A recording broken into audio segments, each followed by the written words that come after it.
Hi friends, అందరికీ నమస్కారం. Welcome to my channel. ఈరోజు మన ఛానల్లో మరొక కొత్త రెసిపీ వచ్చేసి ఎన్నో హెల్త్ బెనిఫిట్స్ ఉన్న ఉసిరికాయలతో తొక్కు పచ్చడిని ఎలా చేయాలో చూద్దామండి. మనం నార్మల్గా ఉసిరికాయలతో లేకపోతే వక్కలతో పచ్చడి చేసుకుంటూ ఉంటాము. కానీ ఇలా ఒకసారి ట్రై చేసి చూడండి. అప్పటికప్పుడు చేసుకోవచ్చు మరియు చాలా తొందరగా కూడా అయిపోతుందండి. మరియు చాలా టేస్టీగా ఉంటుంది. మీరు కూడా ఇలా ఒకసారి ట్రై చేసి చూడండి. అలాగే ఫ్రెండ్స్, మా ఛానల్ని ఇంతవరకు సబ్స్క్రైబ్ చేసుకోకపోతే సబ్స్క్రైబ్ చేసుకోండి. పక్కనే ఉన్న బెల్ బటన్ని ప్రెస్ చేయండి ఫ్రెండ్స్. అప్పుడే నేను పెట్టే ప్రతి వీడియో మీకు నోటిఫికేషన్ ద్వారా వస్తుంది. మన నోరూరించి ఈ ఉసిరికాయ తొక్కు పచ్చడిని ఇప్పుడు ఎలా చేయాలో చూసేద్దాం. ఈ ఉసిరికాయ తొక్కు పచ్చడి కోసం నేనైతే ఇక్కడ ఒక 250 గ్రామ్స్ వరకు ఉసిరికాయలను తీసుకున్నానండి. ఒక పావు కేజీ వరకు తీసుకున్నాను. మనం తీసుకున్న ఉసిరికాయలను సాల్ట్ వాటర్లో వేసుకొని పైన ఏమైనా మరకలుగా అనిపిస్తే చాక్తో కొంచెం కట్ చేసుకోండి. తర్వాత వీటిని శుభ్రంగా కడుక్కొని ఒక ప్లేట్లోకి వేసుకోండి. తర్వాత ఇలా ఒక పొడి క్లాత్తో ఉసిరికాయలను మొత్తం తుడుచుకోవాలి. తడేమి లేకుండా తుడుచుకొని ఆరబెట్టుకోవాలండి. ఉసిరికాయలకు తడేమి లేకుండా చూసుకొని ఆరబెట్టుకుంటేనే మనకి ఉసిరికాయ పచ్చడి ఎక్కువ రోజులు నిల్వ ఉంటుందండి. లేకపోతే తొందరగా బూజు వస్తుంది. ఇప్పుడు మనం తీసుకున్న ఉసిరికాయలను ఆరబెట్టుకున్న తర్వాత స్టవ్ ఆన్ చేసుకొని ఒక కడాయి పెట్టుకొని దీనిలోకి ఒక 2 టేబుల్ స్పూన్ల వరకు ఆయిల్ వేసుకోవాలి.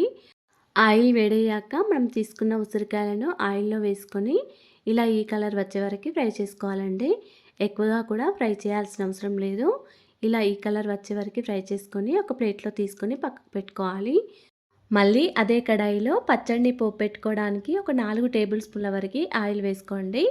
ఆయిల్ వేడైన తర్వాత ఒక టీ స్పూన్ వరకు జీలకర్ర, ఒక టీ స్పూన్ వరకు ఆవాలు, ఒక టీ స్పూన్ వరకు శనగపప్పు, మరొక టీ స్పూన్ వరకు మినపప్పు వేసుకొని కొంచెం ఫ్రై చేసుకున్న తర్వాత దీనిలోకి ఒక 3 వరకు ఎండుమిర్చిని ఇలా సగానికి చుంచి వేసుకొని ఫ్రై చేసుకోండి. తర్వాత ఒక 6-7 వరకు వెల్లుల్లి రెబ్బలు, కొద్దిగా కరివేపాకు వేసుకొని మళ్ళీ కొద్దిసేపు ఫ్రై చేసుకోండి. చివరిగా కొద్దిగా ఇంగువ కూడా వేసుకొని స్టవ్ ఆఫ్ చేసుకోండి. ఈ పోపుని మొత్తం చల్లారబెట్టుకోండి. తర్వాత మనం ఆయిల్లో ఫ్రై చేసుకున్న ఉసిరికాయలను తీసుకొని వాటి మధ్యలో ఉన్న గింజలను తీసేయండి. ఇలా గింజలను తీసేసి వక్కలను సెపరేట్ చేసుకోండి. ఇలా గింజలన్నీ తీసేసిన తర్వాత ఈ ఉసిరికాయ వక్కలన్నీ కూడా మిక్సీ జార్లో వేసుకోవాలి. ఇప్పుడు దీనిలో ఒక 2 టీ స్పూన్ల వరకు సాల్ట్ వేసుకోండి. తర్వాత ఒక 2 టీ స్పూన్ల వరకు కారం కూడా వేసుకోండి. తర్వాత ఒక పావు టీ స్పూన్ వరకు పసుపు, ఒక టీ స్పూన్ వరకు జీలకర్ర పొడి, ఒక టీ స్పూన్ వరకు మెంతి పొడి వేసుకోండి.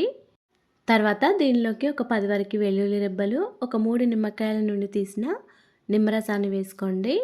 ఇలా నిమ్మరసం వేసిన తర్వాత దీన్ని మెత్తగా గ్రైండ్ చేసుకోండి.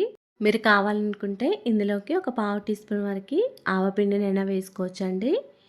ఇలా మెత్తగా గ్రైండ్ చేసుకున్న ఈ పేస్ట్ని పోపులో వేసుకోవాలి.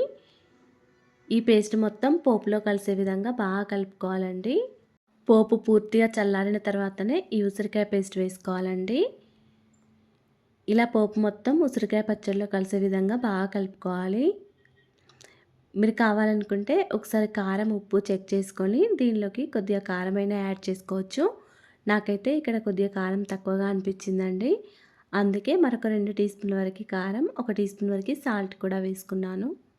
మీ రుచికి తగ్గట్టు మీరు కొద్దిగా కారం ఎక్కువ తక్కువైనా వేసుకోవచ్చు. కానీ పచ్చడిలో కారం కొద్దిగా ఎక్కువగా ఉంటేనే చాలా టేస్టీగా ఉంటుందండి. ఇలా కొద్దిగా కారం, ఉప్పు వేసిన తర్వాత మళ్ళీ పచ్చడిని మొత్తం ఒకసారి బాగా కలుపుకోవాలి. అంతేనండి, ఎంతో టేస్టీగా సింపుల్గా చేసుకునే ఉసిరికాయ తొక్కు పచ్చడి రెడీ అయిపోయింది. ఇలా చేసిన ఈ పచ్చడి అయితే వేడి వేడి అన్నంలోకి వేసుకొని నెయ్యి వేసుకొని తింటే చాలా టేస్టీగా ఉంటుందండి. మీరు కూడా ఇలా ఒకసారి ట్రై చేసి చూడండి. ఇలా చేసిన ఈ పచ్చడి అయితే ఒక 2-3 నెలల వరకు ఫ్రిడ్జ్లో స్టోర్ చేసుకొని తినేయచ్చు. చాలా టేస్టీగా ఉంటుంది.